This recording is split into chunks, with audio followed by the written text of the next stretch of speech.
Welcome to the Eastern Bloc.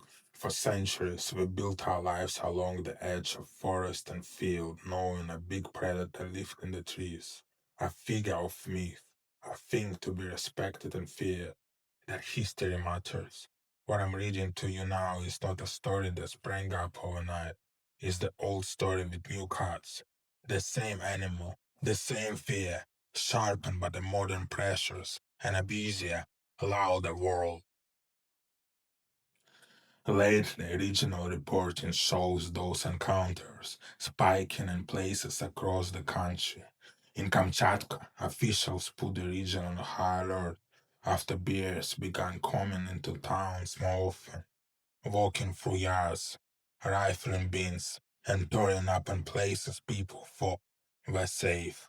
Villagers described the animals as brazen, and authorities increased patrols and emergency response teams. In the Far East, the headlines were brutal. In Primoria, a single aggressive bear broke into a dacha and killed a father and son, a case that shocked nearby villages and started days-long searches for the animal. In other incidents there, people said bears attacked homes, killed dogs, and tore through shelters before hunters tracked the beasts down. These are not anecdotes on a forum. They are reports from regional news and official statements. It's not only the Far East. This spring and summer saw attacks and maulings in Bashkortostan, where local clinics treated several people after sudden encounters in woods and near villages. In the Moscow region, a man who went into the forest to collect antlers was badly mauled and later brought back to consciousness in hospital. A grim reminder that bears can show up close to the capital's outskirts as well. Good people doing everyday things, suddenly facing a huge animal.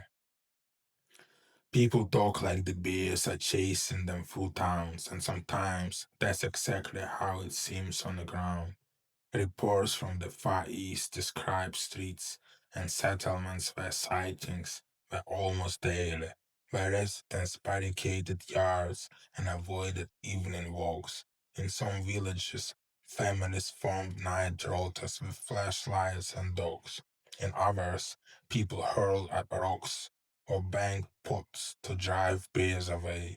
The image is simple and terrible, the vial coming down a lane and a village retreating behind its doors. Why now? The answers are messy but not mysterious. Scientists and hunting specialists point to food and weather. When salmon runs falter, when berry seasons fail, when winters are warmer and dining is disrupted, hungry bears wander further. Where human food is easy, open dams, poor garbage control, unsecured apiaries, and chicken coops. Bears learn that a village is a supermarket with no lock. Add young males pushed out of territory, and you get more bold, curious animals stepping closer to people. Sometimes there is another factor, disease. After some brutal attacks, experts wondered whether an animal might be rabid or injured, and in a few cases, rabies was suspected, but testing doesn't always confirm that. Some of the most violent incidents have produced negative rabies tests, leaving communities without a neat medical explanation. The bottom line, illness can explain some attacks, but it does not explain them all. So, what do people do? They fall back on old methods and invent new ones.